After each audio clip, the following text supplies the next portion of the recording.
Kigima tunyare kumanya oboriro boiga bwa kansa na kibore na nenchira ki ibura nyare gukorwa aiga ase orobongo rwa gusi gose korwa sensi yaito ya Kenya gomancho morigere gendera gusangana inte ekera tore nere omonyagitari na ndinda sabe okwavera ekiagera nabo atatumeke omunu bweke gusi igo aseri tukuria rero mwanchire omogeneito sengencho tari tamanyeti omunu bweke gusi tunyara gusanga sinchira yegeswahili gose omunu bweke nyamorero igo ase nchira ayobwango kigima nabo nkonyara kumwariga neiga ase studio nabo igo nyokobate ribori rinde rionsi no bwate obosipore bwokomoboria aiga ase studio ase igo ntari koira chinsa chinyinge daktari karibu sana ndani ya studio.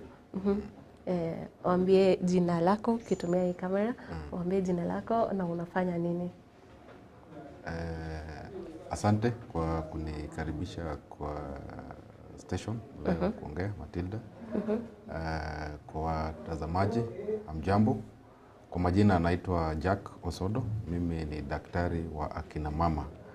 Kwa Kiingereza tunaita obstetrician and gynecologist.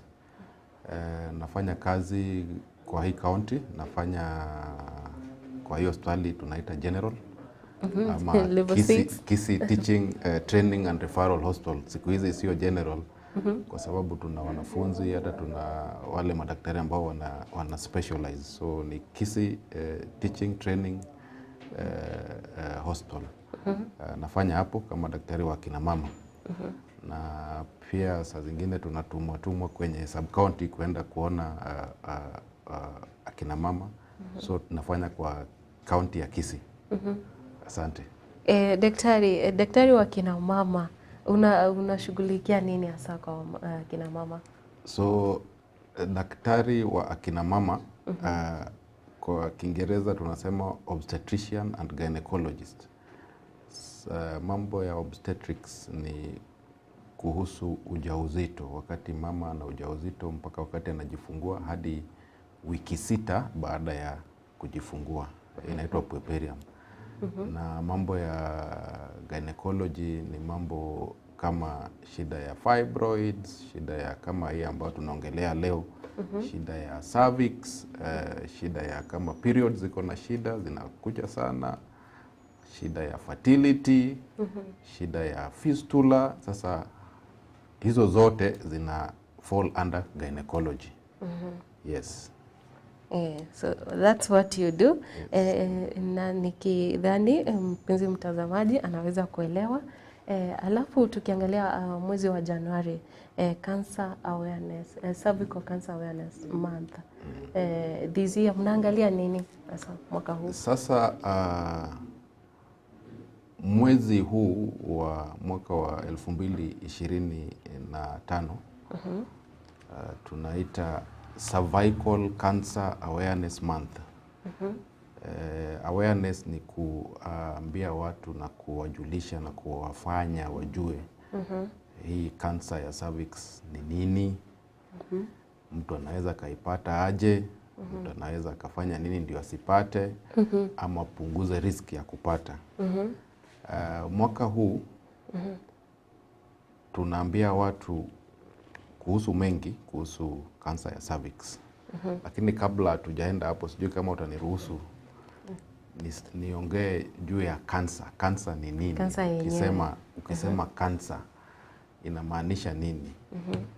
Sasa kwa mwili wa binadamu tunaweza tukapata kitu inaitwa growth. Na growth inaweza ikaenea. Sasa ukipata kwa mwili wako, tuseme kwa utumbo, kwa mifupa, kwa brain, ukapata ile growth ambayo inaweza ikaenea, hiyo inaitwa malignant cancer ama malignant growth. Okay? Ukipata ile growth ambayo iko tu kama fibroid, iko tu, haiwezi ikaenea ikaenda kwa bladder, haiwezi ikaenea ikaenda kwa njia ya choo, hiyo inaitwa benign.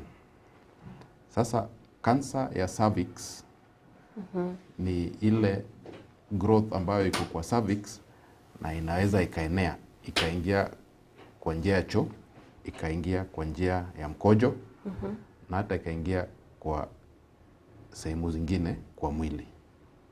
Sasa hiyo ni kansa ya cervix. Na tukisema cervix, sijui kama watazamaji wanaweza wakaona hiki kifaa ambacho nimebeba. Tukisema cervix tunamaanisha nini? Sasa kwa mwili wa binadamu, mwanamke,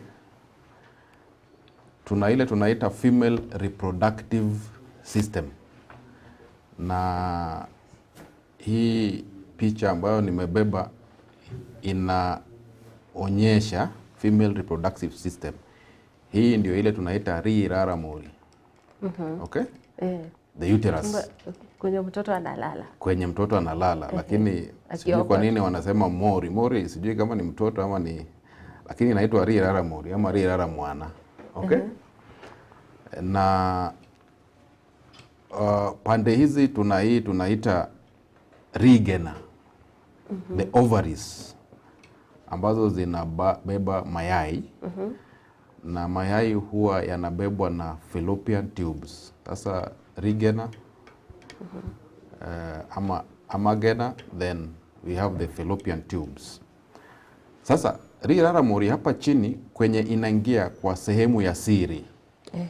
Hapa chini unaona rirara mori kuna ile shape ya pear, lakini kuna hii sehemu ya hapa chini ambayo inaingia kwa sehemu ya siri, ndio inaitwa cervix. Cervix ni from Latin word, inamaanisha shingo.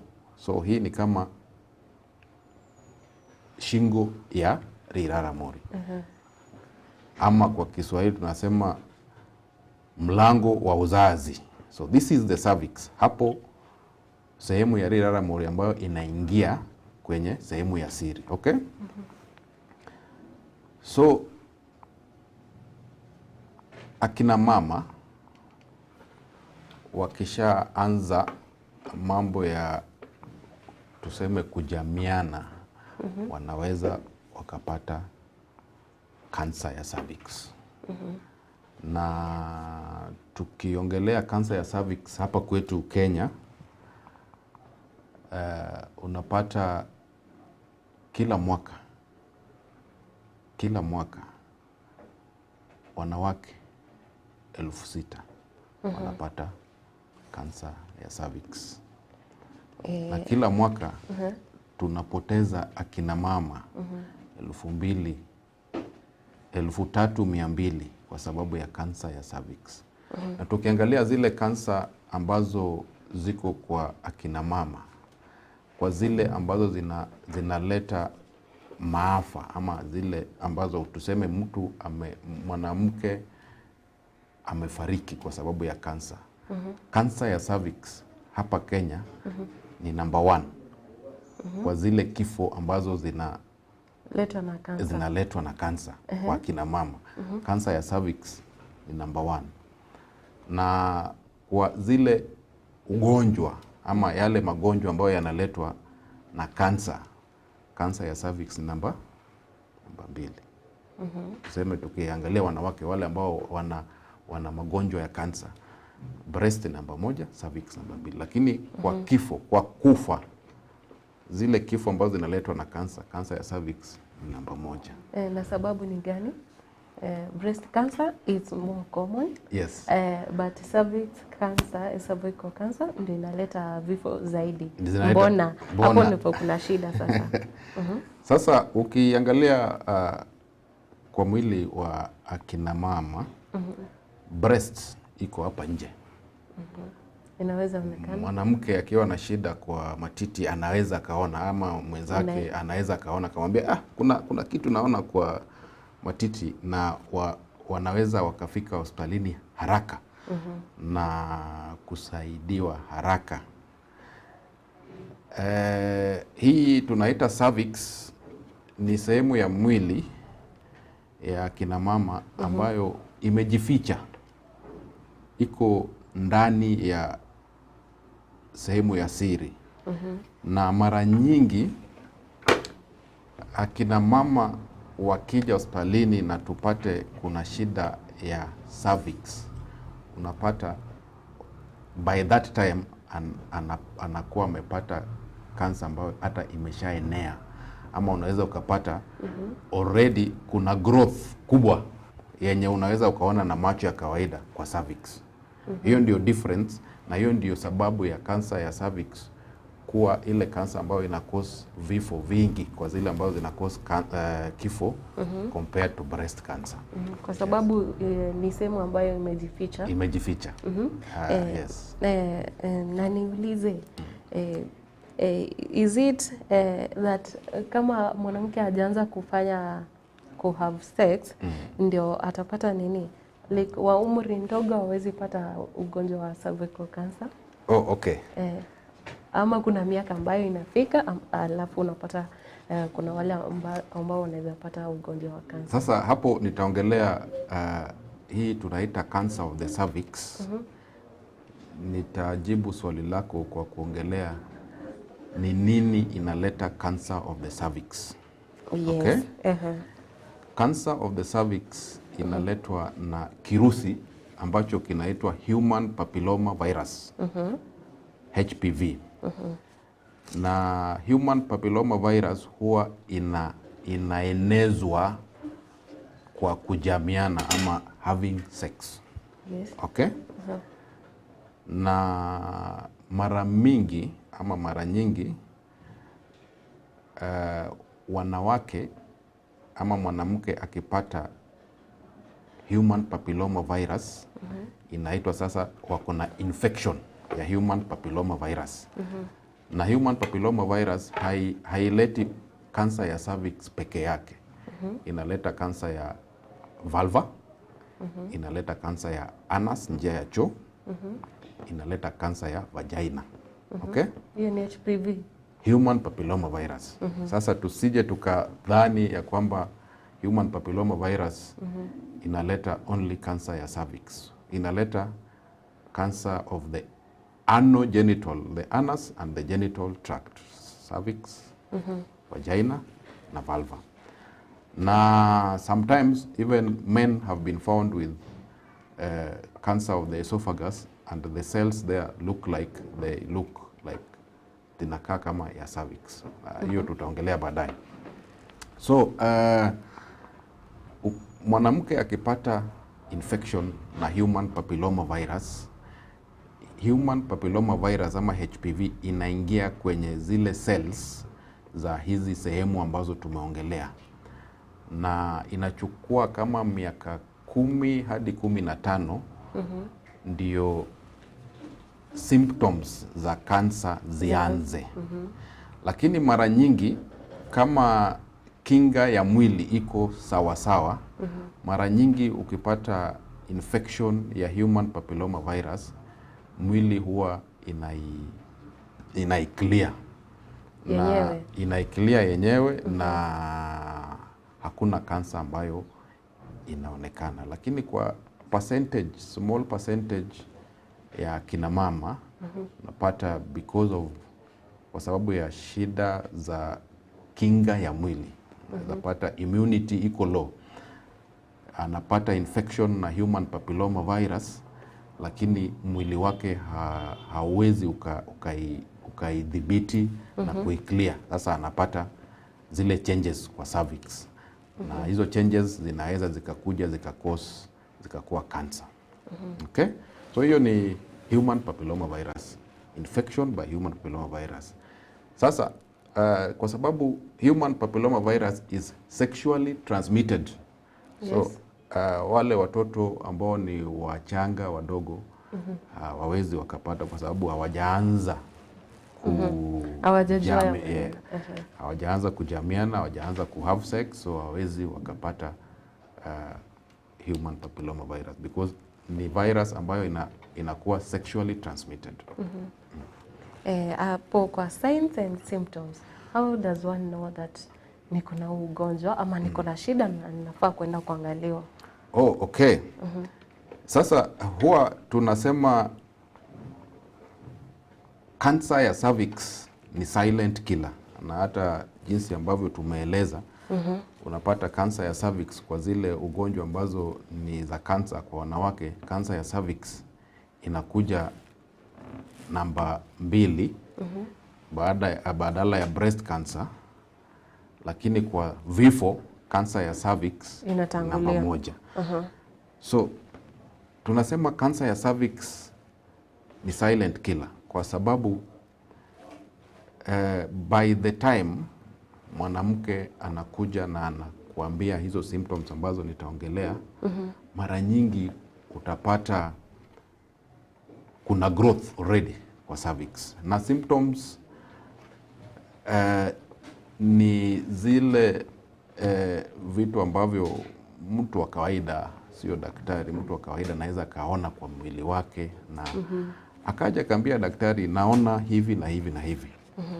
Sababu ya sisi kukua late kudiagnose cancer ya cervix ni kwa sababu mingi. Moja, cervix imejificha.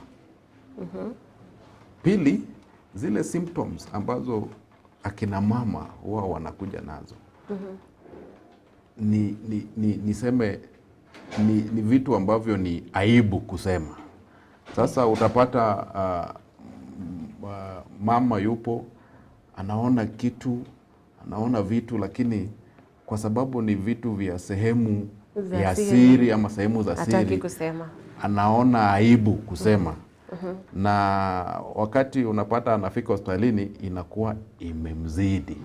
Sasa symptom moja yao ni wakati unakutana na mzee ama wakati unakutana na mpenzi wako, after kukutana na yeye unaona kuna damu inatoka, inaitwa postcoital spotting or bleeding. Umekutana na mzee, lakini baada ya kukutana na mzee unaona kuna damu inatoka na hauko kwenye ile tunaita rangi, hauko kwenye hedhi.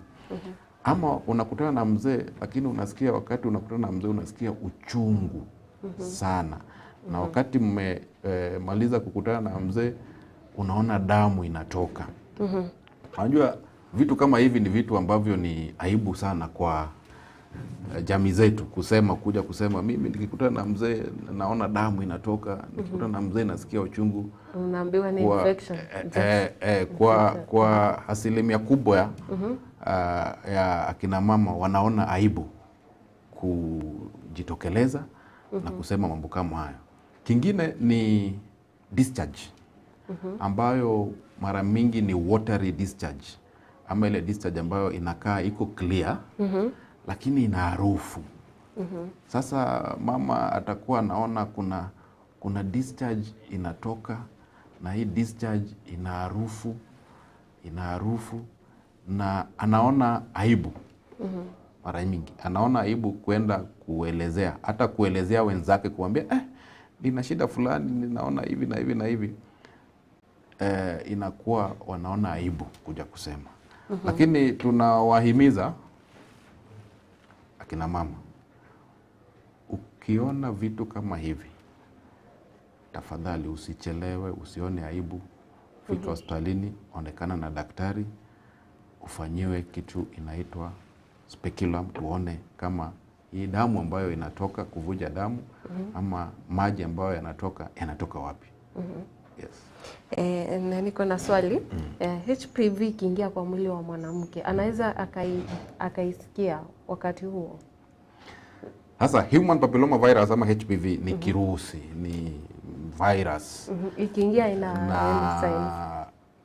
Ukipata infection na HPV hakuna signs ama symptoms ambazo mama ama msichana ataona. Symptoms sasa zitakuja wakati mwili imeshindwa kudhibiti infection ya HPV, na HPV ika cause change kwa cervix. Okay? Na labda utaniuliza ama labda ulikuwa naenda kuniuliza, hii kansa ya cervix tunaweza tukaizuia? Is it preventable? Tutafika hapo. Okay. Hapo kwa HPV bado nina swali. Ni wanaume wote wako na HPV ama pia wao unapata inakujaje hata kwa wao wanaume wenye wanaisambaza? Sijasema wanaume wanasambaza HPV. Nimeeleza na tuelewe ya kwamba HPV is a virus kama COVID. COVID-19 unakumbuka ilikuwa virus that was being transmitted through the respiratory system. Na hii virus ya human papilloma virus is sexually transmitted. Inamaanisha mwanaume anaweza kajamiana na mwanamke ambaye ako na human papilloma virus infection. Na mwanaume akapata human papilloma virus infection.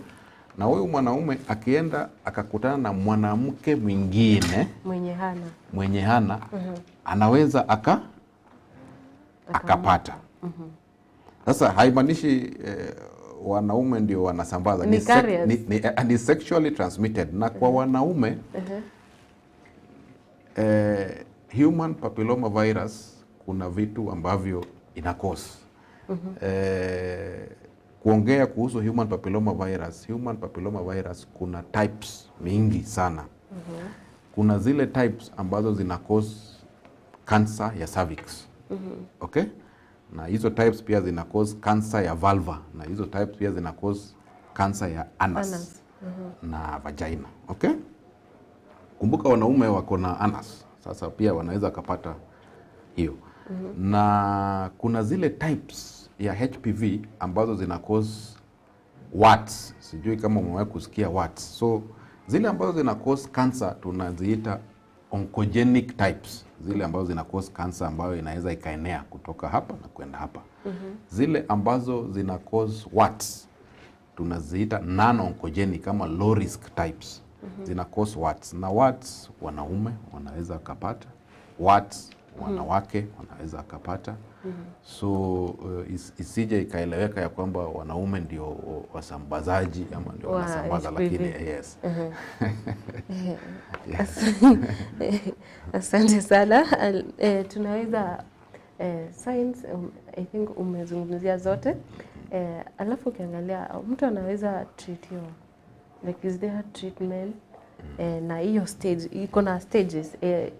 Kindly explain the stages zenye ziko treatable na zile zenye mtu akishafika hawezi pata dawa ama matibabu haiwezi fanya kazi. Sasa tumesema kansa ya cervix huwa inaletwa na HPV. Na HPV ikiingia kwa cells zile za cervix ina cause changes kwa cervix. Na kabla tujafika kwa treatment, ningependa kuongelea screening to prevent. Ni nini tunaweza tukafanya to prevent akina mama kupata kansa ya cervix. Na ukitaka kuprevent kitu lazima ujue nini inaileta na nini inakuweka at risk factors. So risk factors moja ni kuanza kujamiana kwa umri mdogo. Tuseme msichana 13 years ameshaanza mambo ya kujamiana. Inaitwa early sexual debut. Okay? Ya pili ni kukuwa na partners wengi, sexual partners wengi. Multiple sexual partners. Pia unaweza ukakuwa na sexual partner mmoja, mwanaume, lakini huyo sexual partner wako mmoja kuna wengi, ana partners wengine wengi. Sasa hiyo hata wewe uko na sexual partners wengi. So that is multiple sexual partners. Ama being in a polygamous relationship. Tuseme mwanaume ameoa wanawake 5 ama 5. Smoking ni risk factor. Smoking ina interfere na immunity ama ile kinga ya mwili ya kufight HPV. Okay? Kama immunity iko chini, na huwa mara nyingi huku kwetu ugonjwa ambao unafanya watu wanakuwa na kinga ya mwili ambayo iko chini ni HIV. Sasa HIV infection pia ni risk factor. So kwa akina mama ama kwa wasichana ambao wana umri mdogo, tunawaambia early sexual debut, unafaa kuzuia, kuacha. multiple sexual partners, we tell men and women to have one partner, and the man should also have only that one partner. And try and avoid having multiple sexual partners. Because ukifanya hivyo utakuwa unachukua HPV hapa, unaweka huku, yanachukua hapa, anaweka huku, na kina mama watapata HPV ambayo inaleta kansa ya cervix. Now, ukifanya hivyo unaweza ukazuia. Lakini ile njia ambayo ni sure, ama tunaweza tukasema ni sure bet, kujikinga nayo, kujikinga ni tunaita vaccination. Na kumekuwa na mambo mengi kuhusu vaccination ya HPV. Na vaccination ina prevent. So Ministry of Health iko na guideline ya vaccination ya wasichana 9 to 13 years, akiwa miaka 9 mpaka 13 years, kabla hawajaanza kujamiana, before they start having sexual intercourse, wanapewa vaccination. Na mtu anaweza kauliza kwa nini hao tu ndio wanapewa? Kwani hatuwezi tukapatia 45 year old, hatuwezi tukapatia 30 year old? Ndio hiyo ndio nilikuwa nataka tumalizie, lakini sasa tunaweza izungumzia okay. Kwa vile ni kubwa, alafu tutaangalia. I think it's the only measure yenye watu sasa wanaweza chukua yenye itakuwa effective. Yeah, so hapa tunafaa kusema kinagaubaga na watu waelewe. Na tunaweza tukasema na turudie na tuseme tena na turudi hapa station tena tuseme ya kwamba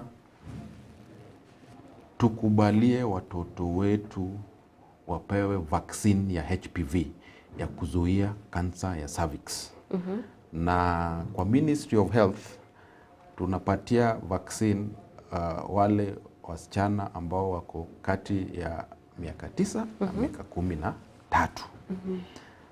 Haimaanishi ukiwa miaka 26 huwezi ukapewa vaccine, lakini ukipewa vaccine kabla ya kuanza kujamiana, zile antibodies ambazo utatoa kwa wale watoto ambao wana miaka 9 hadi 13, the antibodies zinakuwa mingi zaidi as compared, ama ukilinganisha na yule ambaye ameshaanza kujamiana na labda ameshapata HPV infection, kwa sababu HPV nimesema ni types mingi.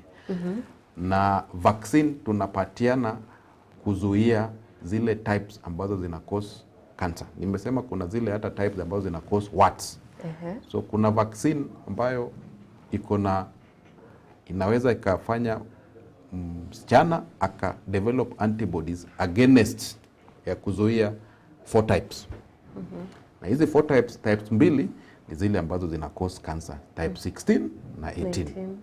Na pia kuna zile types mbili ambazo zina cause warts. Kwa hiyo ile vaccine ambayo tuko nayo inazuia hizo 4. Na hii vaccine ipo kwenye hospitali zetu za umma, ipo kwenye hospitali zetu za private. Lakini kwenye hospitali za umma tunapatia wale wasichana ambao wana miaka 9 mpaka 13. Lakini kwa hospitali za private ukiwa miaka 26 ukiwa miaka 30 unaweza ukaingia private ukapewa. Sasa mtu asidhani ya kwamba kama umezidi ile umri ambayo serikali inapeana vaccine kwa public hospitals huwezi ukapata. Unaweza ukapata. Na niulize hapo kwa mtu ambaye tuseme kama mimi miaka yangu nataka kwenda kupata hiyo vaccine. Ni vyema mtu afanywe screening ama unaendea tu vaccine fanywe nini kwanza? We'll talk about screening. Ukiendea vaccine, kuna maswali tutakuuliza. Kama uko na hizo symptoms ambazo zinaweza zikasema ya kwamba iko shida kwa cervix, hatutakupatia vaccine. Tutajaribu kuscreen tuangalie. Sawa. Na ndio maana tunasema kwa wale ambao ni wadogo ama wachanga ndio tunafaa kuwapatia vaccine, lakini wale ambao wameshaanza kujamiana na labda wameshapata infection ya human papilloma virus, hata ukipewa vaccine, yes, vaccine ni against 4 types. Unaweza ukawa uko na ile type ingine ambayo vaccine haijazuia. Na pia kuna vaccine ile ambayo iko na 9 types, lakini hiyo haipo hapa Kenya. Sawa sawa. Yes. So we will, yes, obviously tutakuuliza maswali na hiyo ni part of screening. Tutakuscreen kidogo kabla hatuja kupatia vaccine. Yeah. Chanjo. Yes. Na hii umesema miaka 9 hadi 14, Hadi 13. Wengine wanasema hadi 14. Hiyo ni guideline, you know, kila most of the time mara nyingi tuna guideline ile ya ministry, na the current guideline is miaka 9 hadi miaka 13, na inapeanwa mara 2. Kuna wengine ambao wanapeana mara 3. Unapewa ukija baada ya mwezi mmoja ama miezi miwili, na baada ya miezi 6. Sasa unapewa mara ngapi? Mara 3 ama mara 2. Sawa sawa. Na mtu anaweza akauliza labda kwa comment section, wanaume? Umesema wanaume ndio wanaweza wakatoa hapa wakapeleka hapa, na wanaume pia wanaweza kapata zile cancers za ambazo zinaletwa na HPV. Mbona wanaume wasipewe hii vaccine? Wanaume wako eligible, wanaweza wakapewa vaccine, lakini unajua hizi nchi zetu zinaitwa low and middle income, resource limited, not third world, but our resources are limited. Sasa zile resources ambazo ni limited, tunaziweka pahali ambapo tutapata result kubwa. Na kuna zile nchi ambazo zinapatia hadi wanaume chanjo ya HPV, na hizo nchi zimepata ile inaitwa herd immunity, na wamezuia kansa ya cervix kwa asilimia kubwa sana. Lakini sisi kwa sababu resources ni limited, tuna direct resources kwa pahali ambapo tutapata ile result kubwa zaidi. Kwa kupata matibabu, kama mtu amepata hii kansa, anafaa kupata matibabu kivipi? Treatment kunayo? Unajua wakati mwingine mtu anaweza shtuka akasema wenda ikawa sasa maisha yangu imefika mwisho. Is there treatment? Tutaongelea treatment, na unajua ukipeana treatment, unapeana ili ukiwa, is it curable? Ama unapeana treatment ya kupoza tu makali ya ugonjwa. Sasa hiyo tutaongelea, lakini kuongelea pap smear, sijamalizia pap smear. Kuna hiki kifaa ambacho nimebeba, inaitwa speculum, na mara nyingi akina mama ama wasichana wanakiogopa sana, na ukiwauliza, nikiuliza saa zingine huwa nawauliza hospitalini, wewe umefanyiwa pap smear? Na wanasema mimi sijafanyiwa pap smear. Ukauliza kwa nini hujafanyiwa pap smear? Wanasema mimi naogopa speculum. Sasa hii ndio inaitwa speculum, na tukifanya pap smear, pap smear sio ya kudiagnose cancer, na ulisema vizuri ni screening.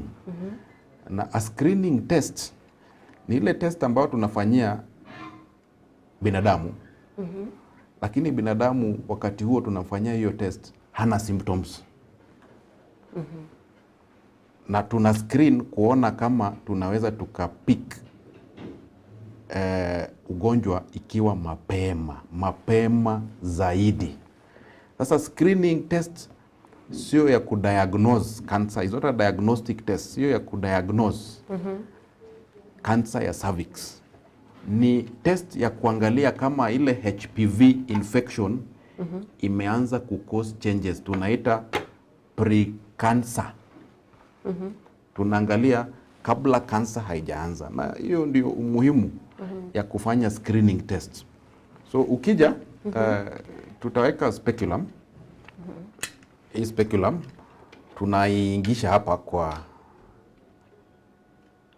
njia ya uzazi.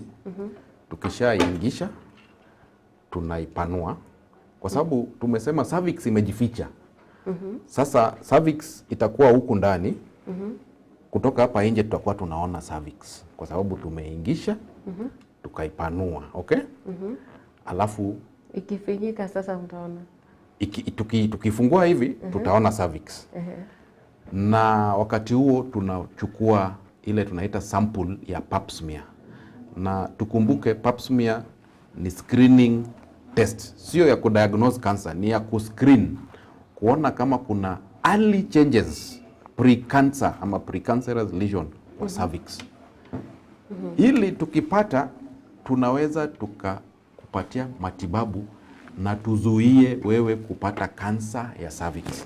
Sasa screening tunafanya, na ukifanyiwa pap smear na pap smear iko sawa, tunarudia kila baada ya miaka 5 hadi ufike 65. Hadi ufike 65 years. Ukifika 65 na tumekuwa tukiscreen na uko sawa, tunaachana na wewe. Hiyo ni moja wapo ya screening. Lakini tumeongea na tukasema kansa ya cervix inaletwa na HPV infection. Sasa ya pili ambayo tunaweza tukafanya ni kufanya kitu tunaita HPV, Human Papilloma Virus DNA.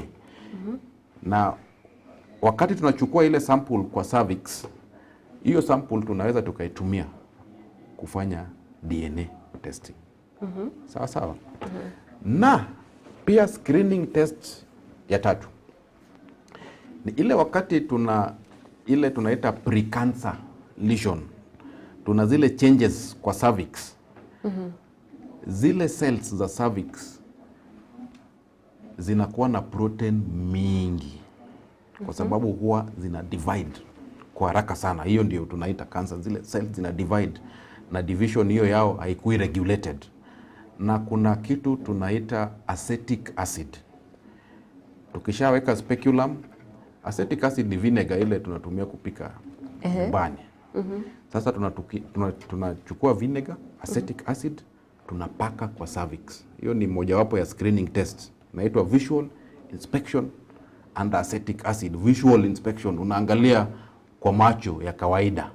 Sasa unaweka speculum, alafu unachukua acetic acid, unapaka kwa cervix, alafu unangojea, unaangalia kama kutakuwa na white. Tunaita kama cervix itachange ikuwe white. Hiyo sehemu ambayo ina change inakuwa white inamaanisha hizo cells za cervix kwa hiyo sehemu kuna shida imeanza. Na mara mingi 99% of the time hiyo shida inaletwa na Human Papilloma Virus.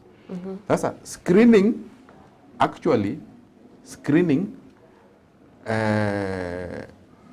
tukiachana na zile tumesema early sexual debut, tumesema multiple sexual partners, tumewaambia watu waangalie na wazuie mambo kama hayo. Screening pia ni mojawapo ya njia ya kuprevent cancer ya cervix. Kwa sababu tuna screen for pre-cancer. Na tukipata pre-cancer lesion tunaifanyia kazi na tunazuia kansa kuja. Sasa screening ni muhimu. Na hapa Kenya asilimia zaidi ya 80 ya kina mama hawafanyi screening. Almost 90% ya kina mama hapa nchini Kenya. Hospitalini nikifanya round huwa nauliza kina dada, nauliza umefanya? Wanasema hapana, sijafanya. Inashangaza na huwa inahuzunisha sana. Hata wale ambao wanajua kuhusu screening hawafanyi screening. Na kwa sababu ya kutofanya screening, hiyo ndio leading cause ya cancer hapa Kenya, kwa sababu hatufanyi screening. Lakini tungekuwa tunafanya screening, tunapata hizi what we call pre-cancer lesions mapema, tunatibu, tunazuia cancer. So screening ni mojawapo ya kuzuia. Sasa uliuliza juu ya treatment. Na treatment sasa tuna treat ile tumesha confirm ya kwamba na treatment pia ni ya precancerous lesions. Kuna vile ambavyo tunazitreat, lakini before tuanze na treatment hapo kwa screening, age gap ya watu ambao mnafanya screening like yenye iko preferred. So screening, the guideline, National Cancer Guideline for cancer ya cervix, inasema at 21 years unafaa kuanza kufanywa pap smear every 5 years. Na every 5 years ni tukipata uko sawa, tumefanya screen, tumefanya pap smear, tumefanya HPV DNA iko sawa, then sema come after 5 years. Na tumesema tunaifanya every 5 years hadi 65 years. Ukifika 65 uko sawa, tunasema tunaachana na wewe, kwa sababu sasa changes the cervix at that age na possibility ya kupata human papilloma virus infection is very very low. Okay? Yes. Kwa ajili ya mpenzi mtazamaji, is it free in public hospital? Screening is free in public hospitals. Screening is free. Pap smear free. Via Vili, the one I was talking about, ile kupaka vinegar is free. Human papilloma virus DNA, we have had kits in the hospital being brought by the Ministry of Health, is free. Maybe utalipa 100 shillings ya kadi ama 20 bob ya kadi, kukata kadi na kufanywa screening. Na it is free. I think watu wengine wanadhani labda kufanywa screening ni expensive. Maybe ndio inafanya watu hawakuji, watu watoke kijijini kukuja kupata matibabu. Hapa kwetu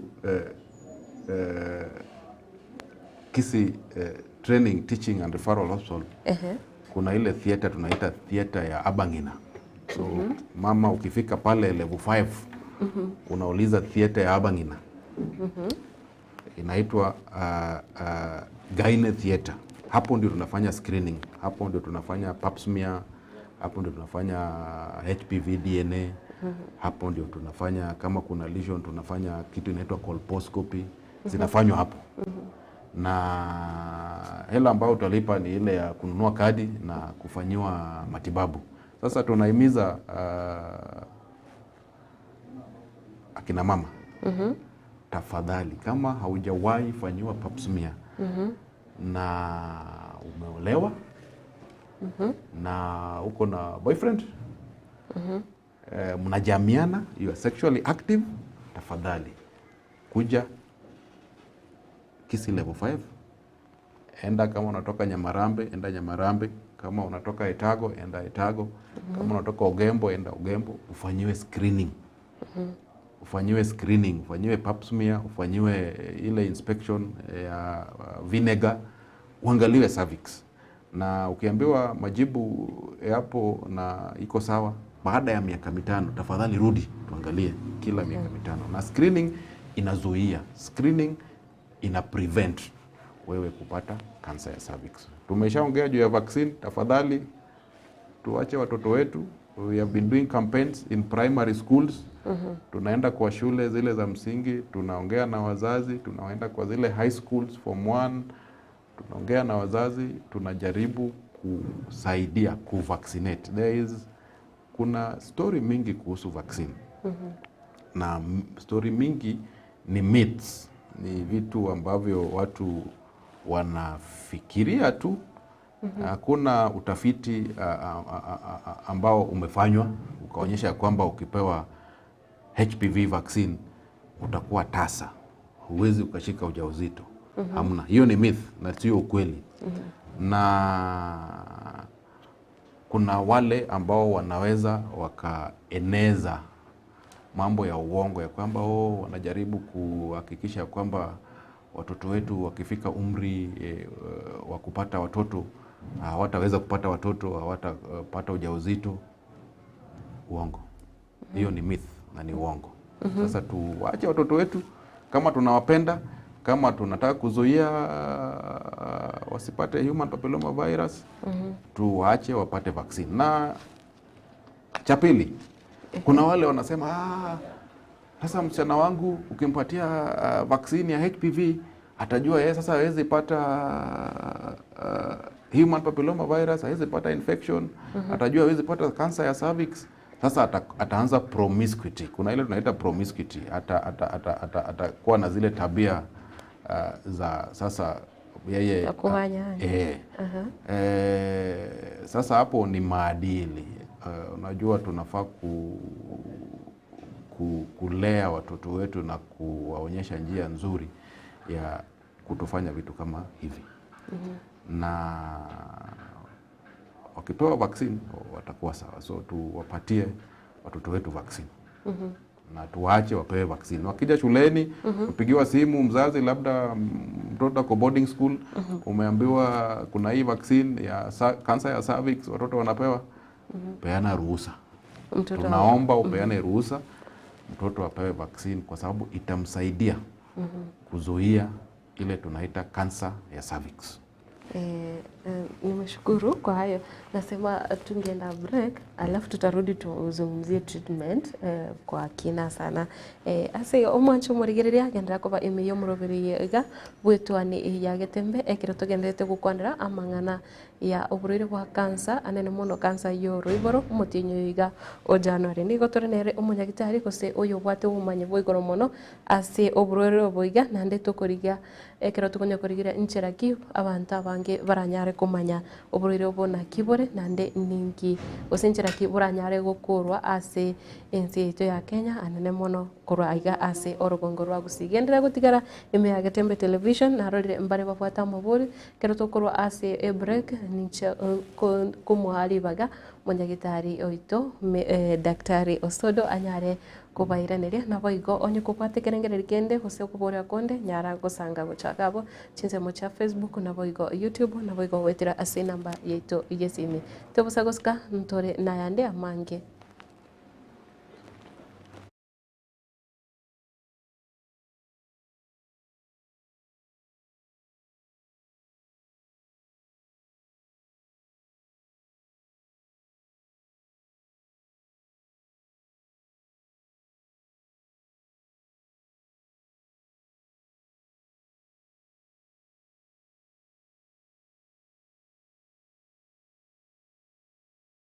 Getembe television ekionga kiamamogusi. Enyagitari ya Nuga Best. Enyagitari ya chirengu maso gusega sigire mechando aoya maroire ayo agendera ko bagaguchanda mwanya banto. Nigo babwate emashini yekerero. Eyo ekorongeya egetekyo mogongo. Yanyinyitora emekia. Yane kyabuna chingurungo toka chire ase omubere. Yasibia manyinga egatemerimende. Emashini ye nigo eroseranirie amaryogo. Ayo akorokwa nano diamond titanium. Ayo agotumeka ase okugwenia. Ale nayo obokore Wanuga Best ni gobole obwigoro mono ase babwate mechibi eyo ekobwenia marwere yenda buna bulya bwa ovarian cyst, fibroids, prostate enlargement egatia yanda mange wigo mbabwate mashine nde okubeka samalekao eyo kuyarungeya igati yobokorera bunde obu bakubwatuka imenya gitaririga iko bakwigura kera lituko ochakera chinse 11 chamambya gweka chinse 12 chambagaroba. Nuga Best nigo bagotuka imiyomo chobo songo ase nyumba ya Oru Towers lirongo lya kabere ase bare nene ku chinse mu kire cya Kisi Kisumu ncha samarieta ngoro kwano ngaki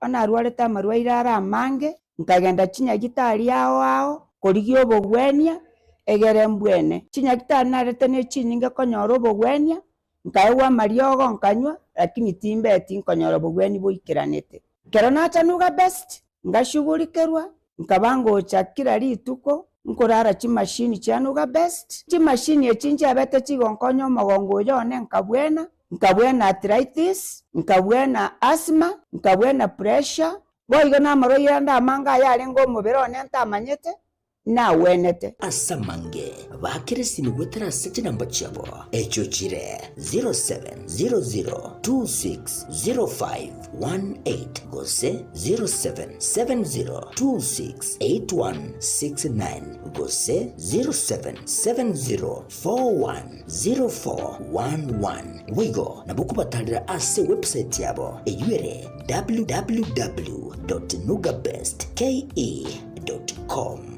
Nuga Best, kutanga mbuya, kubwa, kubwenia.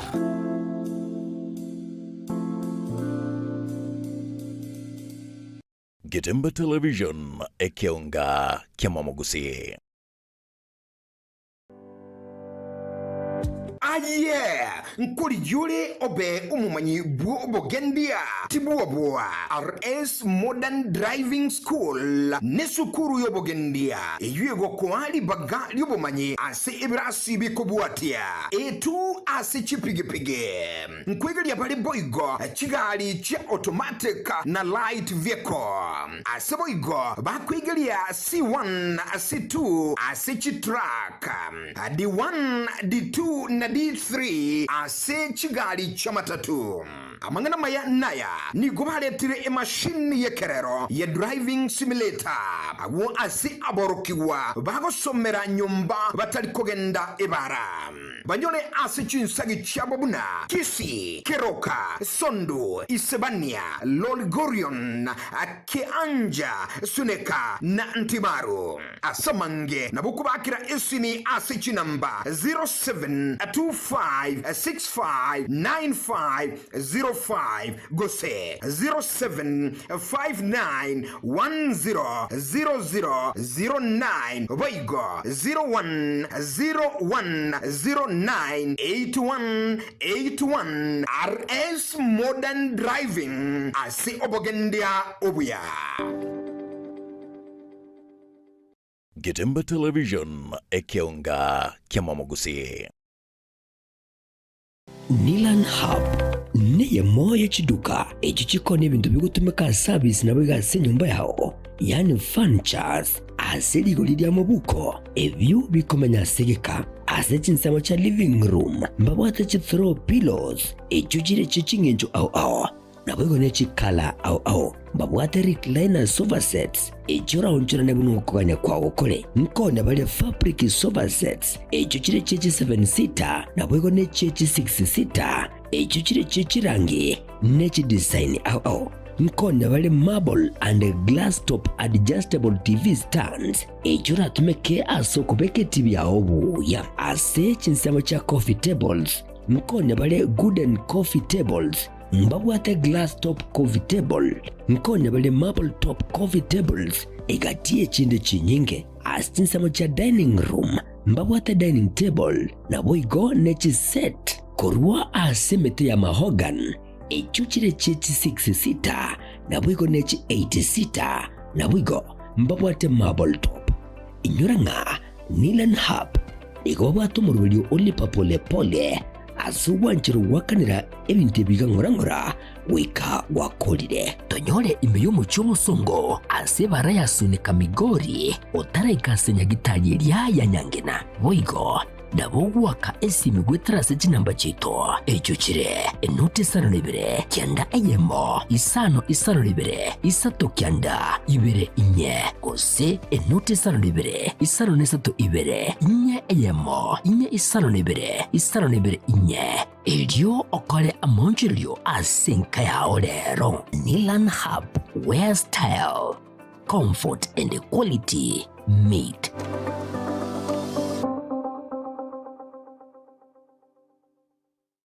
Getemba Television ekionga kiamamogusi.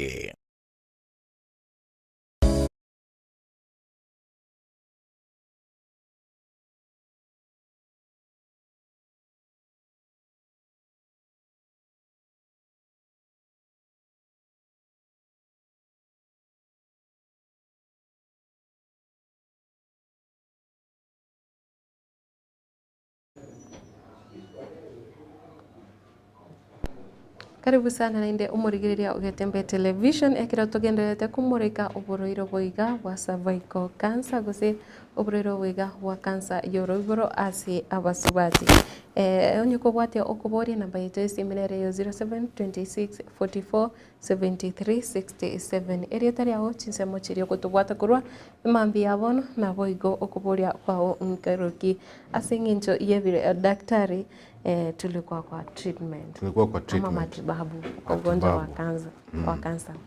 Sasa asante sana kwa kunikaribisha tena. Na ningeweza kusema tena na kurudia kwamba huu mwezi tuna fanya ile inaitwa cancer of the cervix awareness. Huu mwezi tunaambia watu wetu kuhusu kansa ya cervix ni nini tunafaa kufanya kuzuia, na wakati mtu anapatikana ako na kansa ya cervix ni nini anafaa kufanyiwa. Sasa treatment kansa ya cervix can be treated, inaweza ikatibiwa na ikapona na ukaambiwa wewe sasa hauna kansa ya cervix. Lakini hiyo inawezekana tu ikigundulika mapema. Kuna zile tunaita stage. Early stage ya kansa ya cervix ikipatikana ikiwa na early stage, hiyo ndio sababu tunasema kutembelea hospitali na kuangaliwa ni muhimu. Usije ukaona symptoms, bleeding, discharge, lakini hutaki kufika hospitali, kwa sababu tunaweza tukakupa matibabu mapema tu, ukija mapema na ukapona na ukaambiwa wewe sasa huna kansa ya cervix. Sasa kuna zile stage za mapema ambazo ukija unaweza kama mtazamaji anaona hapa tulisema hii ni cervix. Unaweza ukawa una growth hapa kwa cervix tu na iko tu hapo kwa cervix. Unaweza ukafanywa minor operation na hiyo pahali ikakatwa na ikapelekwa kwa lab, daktari pathologist akaangalia akasema umekata nyama na hii nyama tunaona kona zake zote hazina kansa. Inamaanisha hapa katikati penye growth ilikuwa ndio iko na kansa. Inamaanisha tumetoa kansa yote, na hiyo inaweza ikafanyika tu ukija mapema na tukagundua mapema. Sasa inaweza ikatibiwa na ukapona. So it is treatable and can be curable ukija mapema. Na sasa hapo tumeongelea ile ya kukata tu hapa chini, unaweka speculum unaenda unakata hapo. Sawa. Kuna zile stage ambazo ukija unaweza ukafanyiwa kitu inaitwa hysterectomy. Hysterectomy ni ile upasuaji ya kutoa riraramo. Na akina mama akina mama mara nyingi ukiwaeleza kuhusu hysterectomy huwa wanaogopa, wanauliza sasa nitakuwa mwanaume ukinitoa uterus nini, wanauliza maswali mengi. Hysterectomy ni mojawapo ya treatment, mojawapo, sio is not the only treatment, ni mojawapo ya treatment, but kwa zile kansa za cervix ambazo ziko mapema tunasema 2B and below. Sawa or less than 2B. Ukija hospitali na tuangalie tupate huko na kansa na kansa yako ya cervix imeenea stage more than 2B, then ushauri tunakuambia hiyo sio ya kufanyiwa upasuaji.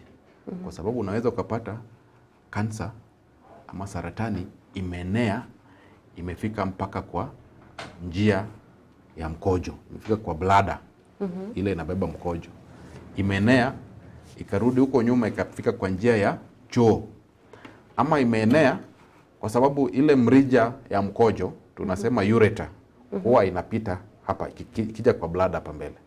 Sasa imeenea ikapanda juu ikaenda kwa ureter mpaka unakuwa na shida ya kukojoa. Tukikuangalia na tupate ya kwamba kansa yako ya cervix imeenea, tafadhali sio ya kufanyiwa upasuaji, unafanyiwa chemotherapy na radiotherapy, ile kupewa dawa ya kuchoma. Na uzuri hapa Kisii siku hizi tuna madaktari wale wanaitwa oncologists wako. Tukiona wagonjwa kama hawa tunawaona as a team, tuna discuss, tunawarifaa, wanawaona na wanapewa dawa na wanaendelea na maisha. Lakini ukipewa chemotherapy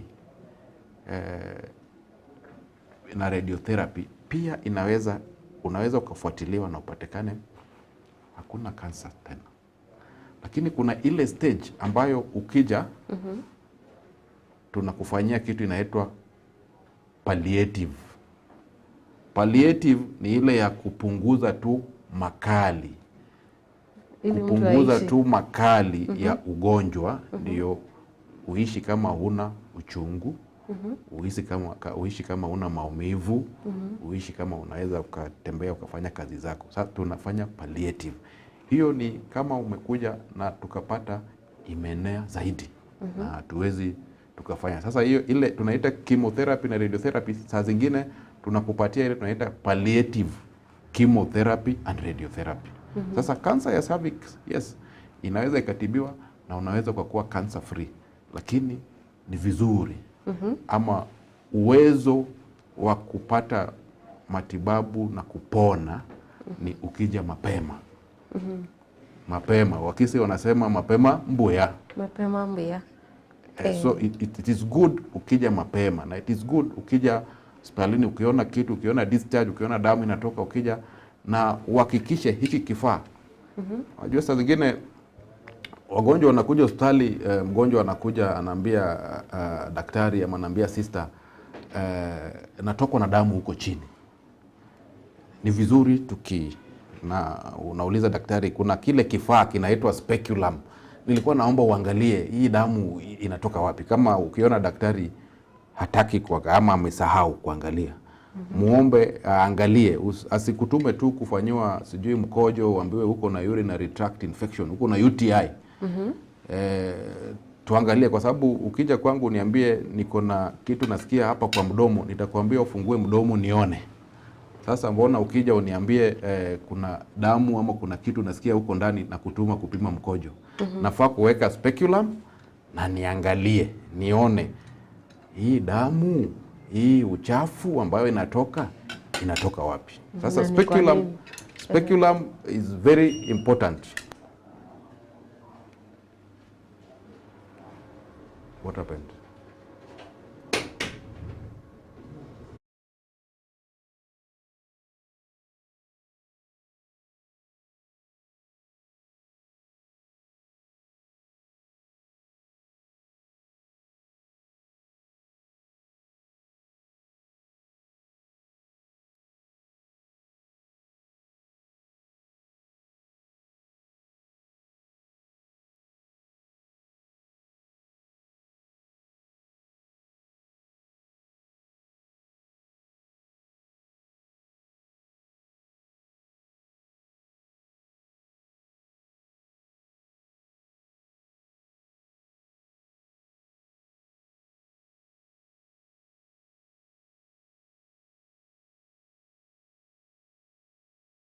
Gitemba Television ekionga kiamamogusi. Esabati gasumurubiri oseseni wa esabato ikoturakweire eyamasa yamumpaka ase ewoda yamanga ase skuru yabaiseke yamanga Girls Model School. Bana baiga begerete amatera amayabunaiga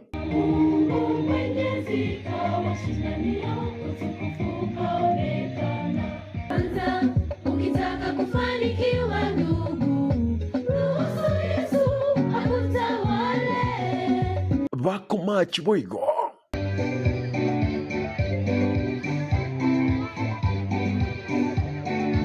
na yande amange otata kigutigwa nonyene dageka emo. Book of Psalms chapter 23, it says, "The Lord is my shepherd, I shall not want." The book of Proverbs chapter 26 verse 23. Bismillah Jalai kwa Jalal na kuomba emalai. Takushukuru Mwenyezi Mungu kwa sherehe ya leo. Malikin nas, ilahin nas, min sharri waswasil khannas. gucakira cinsa 12 kwika cinsa 52 bwata etariki amuna barbo buna umwarimu munene bw'esukuru ega agotwarigania. I want to take this opportunity to welcome all of you to watch us live at Getembe TV, wherever you are, this coming Sabbath. Parents who can make it to school, you are very free to come and see where your children and how they worship. Getembe Television na Getembe FM 102.7 nigo irakuletere umurubiri uyu umubo gukora one of the best bride in town, Mkate Enoch. Please don't touch that dial. Only on Getembe Television na Getembe FM Ekionga Kiamamogusi.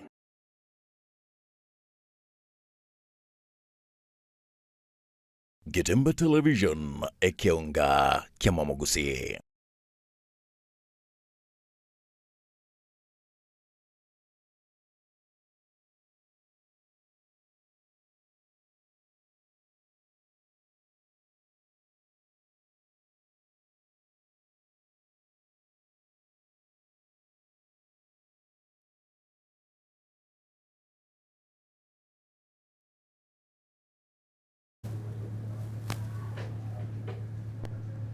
Wancho mwarigiriria tugusapo kwabira ase okubutoka kwe mitambo korinde ekira tukogenderera ase ngencho yebiro nigo tugenderete gukwana mangana yokurwaria bono oburuire bwa kansa yoro iboro ase bari baikire gutoka gusekera ogwachire nyagitari gwatebiguno bobwate buruiro boiga nkurwari bobore utatiga chingaki cha mapema. Daktari, ulikuwa unasema stages gani ndo ziko kiwarebo? Sasa tulikuwa tunaongea juu ya matibabu ya kansa ya cervix, na ukitibiwa je, unaweza ukapona? Is it curable? Na tulikuwa tunaongea kuhusu kuja mapema ukiona symptoms, na yes, early stage cancer ya cervix is curable. Ukija na tupate kansa imenea, imeenda kwa rectum, matumbo, njia ya choo, kansa imenea imeenda kwa ureter, ile mrija ya mkojo ambayo inaleta mkojo kwa bladder, ama tupate imenea imeenda kwa bladder, tunafanya ile tunaita kupunguza makali, palliative, we palliate. Lakini ukija mapema tupate cancer is stage 1A or just some precancerous lesion kwa cervix, tunaweza tukafanya matibabu na ukapona. Na naomba watazamaji muelewe ya kwamba matibabu ya kansa ya cervix sio upasuaji tu. It is not only kutoa uterus, hysterectomy, hapana. Ukiwa na kansa ya cervix unapelekwa, unafanywa ile inaitwa staging. Na staging ni clinical staging, unaenda unapimwa, unaangaliwa inaonekana imefika wapi, na tunaweza tukapiga picha, CT scan, kwa sababu unajua uterus iko ndani, ureter ziko ndani. Sasa tukitaka kuona kama imeenda kwa ureter ama kwa bladder ama kwa rectum, saa zingine hatuwezi tukaona kwa macho ya kawaida. Sasa tunafanya CT scan. Tunafanya picha ya kuangalia na kuona imeenea kwenye utumbo ama, na tukishafanya hiyo staging, tukishaona stage, tunaweza tukakupatia matibabu na ukapona ukija mapema. Ni sawa. Tukiangalia sasa katika kaunti ya Kisii ama kaunti ya Nyamira, let's say the Gusii region at large, ukiangalia kuna uwezekano wa kuzuia kansa? Uwezekano upo, na upo sana. Na uwezekano wa kuzuia kansa, wanasema ukitaka kudeal na problem, ni vizuri uzuie kupata hiyo problem. Na tumeongea mambo mengi na tumesema wasichana wetu wapewe chanjo wakiwa na ule umri ambao tumeongelea. Sasa chanjo ni mojawapo ya kuzuia, na chanjo zipo na ipo kwenye hospitali zetu za Kisii, Nyamira, Migori, Homa Bay, zipo kwenye nchi yetu inaitwa Kenya. Sasa hiyo ni moja yao. Pili ni screening, kwa sababu tukiscreen na kufanya speculum na kuona cervix, hatufanyi diagnosis ya cancer. Tuna screen kuangalia kama zile changes zimeanza kuonekana kwa cervix, ndio tuzuie cancer isikue. So screening muhimu. Tumesema from 21 years, ukiwa miaka 21 na kuendelea, kila miaka 5 unafanyiwa screening, unaangaliwa. Na tumeongea juu ya kuscreen. Na pia ukija mapema, kuna zile tunasema, unajua mtu ama msichana anaweza kawa na cancer, early cancer ya cervix, na akasema mimi bado nataka kuendelea kupata watoto. Na ukija mapema, kama iko tu kama hapo, tunaenda tunakata tu, alafu unakuwa mjamzito, unashika ujauzito. Lakini ukishika ujauzito inamaanisha tutakufanyia ile inaitwa McDonald stitch, kwa sababu tumekata cervix. Inaweza ikawa weak, inaweza ikawa ikajifungua wakati umeshika ujauzito. Sasa tunakata tu kidogo, tunakufuatilia, unashika ujauzito kwa mimi ukiwa mjamzito, tunaweka ile stitch ya kushika cervix ndio isifunguke. Na wale ambao wako na cancer ya cervix, ikiwa early stage, usije ukasema ndoto yangu ya kupata watoto imezimwa. Hamna. Ndoto ya kupata watoto ukiwa na cancer ya cervix, especially ukija mapema, ni imegundulika mapema, hiyo ndoto haijazimwa. Bado unaweza ukapata watoto. Na msije mkafikiria matibabu peke yake ya cancer ya cervix ni kutoa Riraramori. Hiyo pia naomba watazamaji na wasikilizaji waelewe. Usije ukaambiwa uko na cancer tunatoa uterus. Unaweza ukawa na cancer ambayo imeenea, na cancer ya cervix ikishaenea na tujaribu ama tutoa uterus, tutakuwa tunaieneza zaidi. Okay? Njia nyingine ya matibabu ni kama hivi? Njia nyingine ya matibabu tumesema kukata hapa chini, minor surgery. Tumesema kutoa uterus.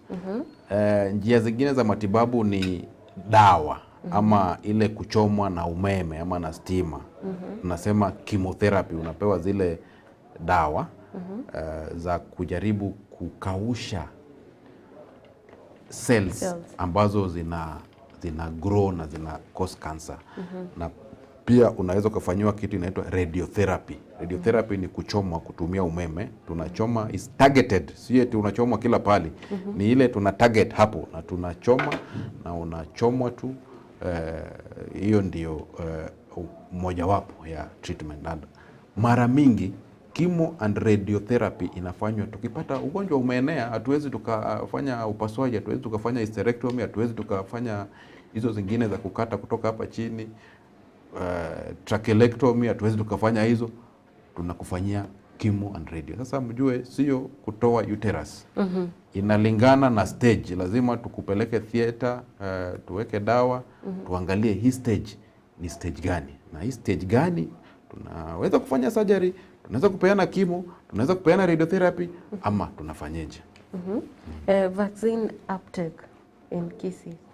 Ukiangalia hospitali ya Kisii kwenye unafanya kazi, wasichana wadogo wanaletwa kupewa chanjo kwa wingi ama namba ikoje? Information ni muhimu. Na uzuri watu wetu wana information na wanapata na wanaelewa. Sasa kuna ile inaitwa WHO prevention strategy, inaitwa 90-70-90. So WHO strategy ya 90-70-90 inasema kuanzia mwaka wa 2020 kuenda kwa miaka 100 kuja mbele, tunafaa kuhakikisha ya kwamba 90%, asilimia 90 ya wasichana wetu wamepata chanjo. Na swali lako ni tuko wapi? Tumefika wapi? Hapa kwetu Gusii tumefika wapi? Hatujafanya utafiti ya kuangalia uptake, lakini tunaweza tukasema kwa ile ya kuangalia, kwa sababu sisi ndio tunapatia watu matibabu, tunajaribu kwa sababu ya information. Watu wetu wamepata information na watu wetu wameelewa. Unajua, unaweza ukapata information ukakosa kuelewa. Wameelewa, na kwa sababu wameelewa na wamekubali, wengi wao wanakuja wanaleta watoto wao. Wakati tumefunga shule over December holidays, wasichana wanaletwa wanapewa chanjo. Lakini utapata kuna wale ambao wamepata misinformation. Wako na myths, wako na maswali, wanakuja tunawaeleza hiyo ni myth, sio ukweli, hiyo ni nini and all that, na wanakubali na wanapewa chanjo. Sasa kwa sababu information iko na radio ziko, TV Getembe and the others ziko, watu wamepata information na wanakuja.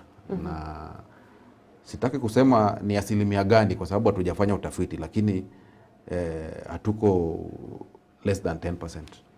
Tuko more than 10% na tunajaribu. So ni kuwahimiza tuendelee ili in miaka 100 ijayo tukue tumefika 90 and above. Na the other 70 is kuhusu screening. Na nilisema our women wanapata cancer ya cervix, na unfortunately wengi wanafariki kwa sababu ya kutofanya screening. Na tunataka 70% in the next 100 years, in the next century, that 70% of our women, and saa hii ni kama asilimia, hii nchi ni asilimia 23 tu ndio wamefanyiwa screening. Asilimia 23 kwa wale wanawake ambao wanaishi hii nchi inaitwa Kenya. Asilimia 23 tu ndio wamefanyiwa screening. Ni kitu cha kustaajabisha na kushangaza, kwa sababu screening ni kuweka speculum, kuchukua dakika kama 5-10. Mama anakuja, unamweleza, unamweka, unamclean, unaweka speculum, unatoa sample, inapelekwa, tunaangalia pap smear, tunafanya HPV DNA.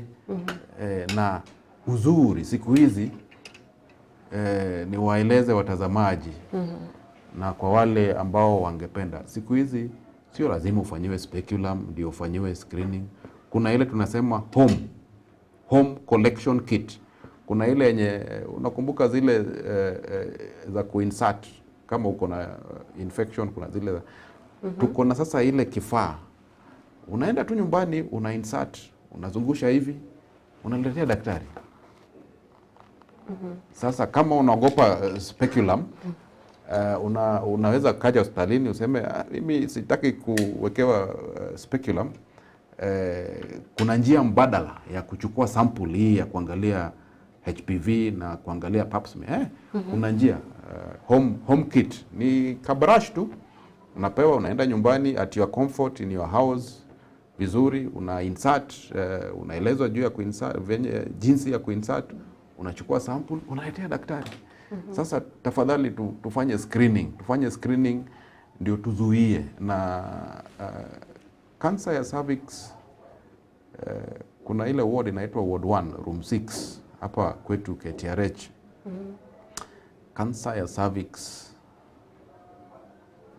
ukiona wale akina mama ambao wako na cancer, we give them hope and we encourage them, lakini sio vizuri tufike huko.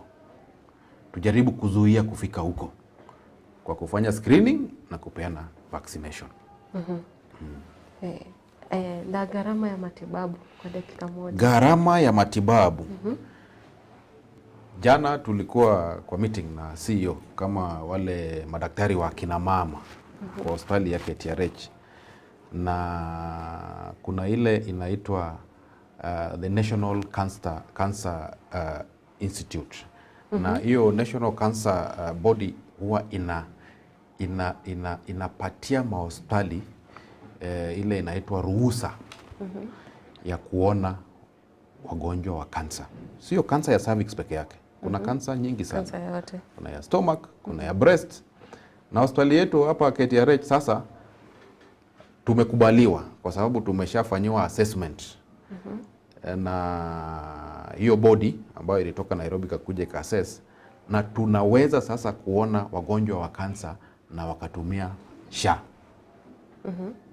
Wakatumia SHA. Sasa ukija level 5 na uko na kansa ya cervix, kansa ya breast, SHA itagharamia. Sasa yes, kansa ina gharama kutibu. Sasa watu wetu tu register tupate SHA. Najua kuna challenges hapa na pale, lakini afadhali kukuwa nayo ni bora kuliko kutokuwa nayo kabisa. Sasa SHA inagharamia.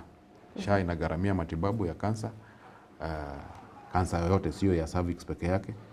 Hapa Kisii Training, Teaching, Research and Referral Hospital. Yes. Kuna swali hapa. Tuko na huyu anaitwa Frederick Ogembo, anauliza, is family planning affecting men? Hii kina mama wanatumia, anauliza family planning inaweza sumbua wanaume pia. Bado tuko na Silvana Somoro, tuko na Samuel Intabo Roda na wengine wengi, ila huyu anataka kujua family planning huwa inaumiza kina baba. Tukipata nafasi tukipata nafasi siku moja tutakuja tuongelee kupanga uzazi, family planning. Sijui kama ameuliza family planning kulingana na jinsi ambavyo ina affect kuleta kansa ya cervix ama kama ina affect wanaume. Sasa family planning ni njia ya kupanga uzazi, ndio kuspace watoto na upate kuweza kuwalea kwa njia ambayo inafaa. Na family planning kuna njia mingi kufanya family planning. Na kumjibu family planning, mwanamke ama mke wako akiwa na family planning haikuaffect. Labda alikuwa anaulizia ile tukirelate na kansa. Sasa unajua kuna kitu inaitwa information, na information inaweza ikawa correct ama misinformation.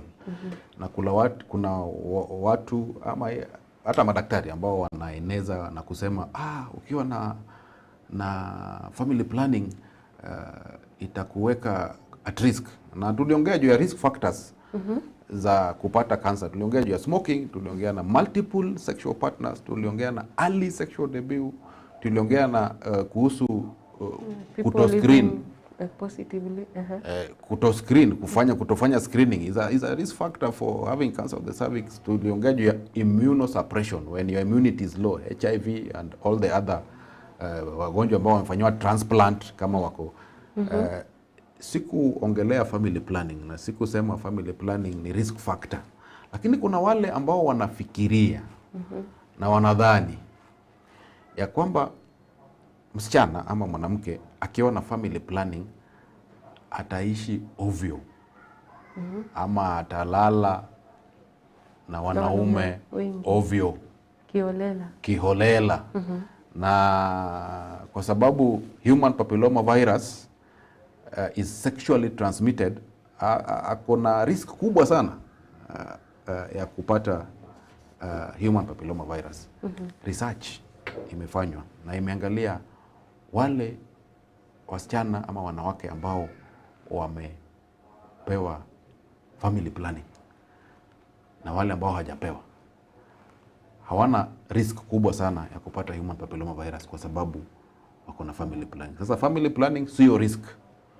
Sio risk, ni watu wanadhani na wanafikiria lakini ni uongo. Your parting shot. My parting shot. Cancer of the cervix is preventable. Cancer of the cervix is curable if you come early. Cancer of the cervix sio uchawi. Cancer of the cervix tarioborogi, the way Kisses would say, sio uchawi. And ni kuhimiza watu wetu, especially ladies, ukiwa na shida kwa sehemu zako za siri ama kwa njia ya uzazi, usichelewe, mapema mbuya. Kuja hospitalini tukuangalie, tuangalie shida ni gani, na kama kuna shida ambayo tunaweza tukazuia, tuzuie.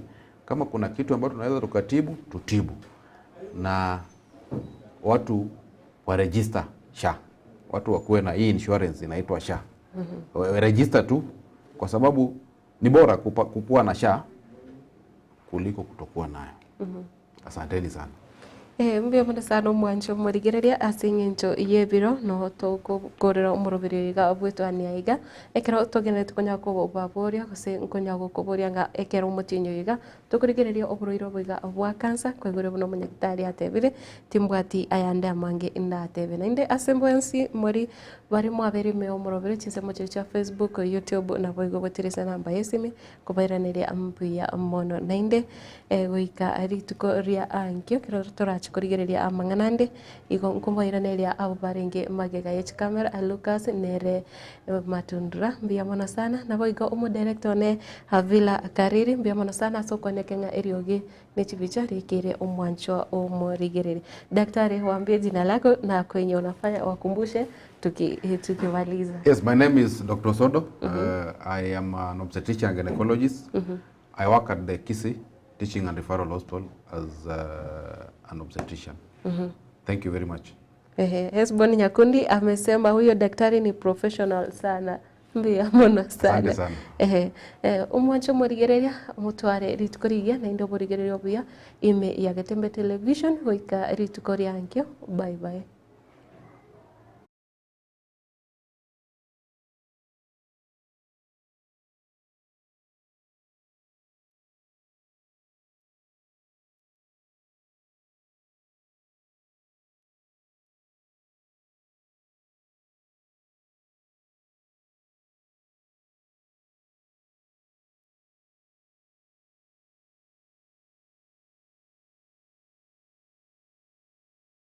Gatembe Television ekeonga kiamamogusi. Peak Dental Clinic nenya gitalia kurubo gwene bwabo aso muchando bwa maino igo bakurubo kale bwabo buna okorusia maina lya bwa tumuchando koya sivya komenterwa amaino asebalia agogete nkohwenya bale chininti nabo igongo ticha bara maina lya bochogete enya gitalia nige kurubo kale bwo bwensi asiri goliden sekegima mbambwate nsema sabana bakubutera nabo igo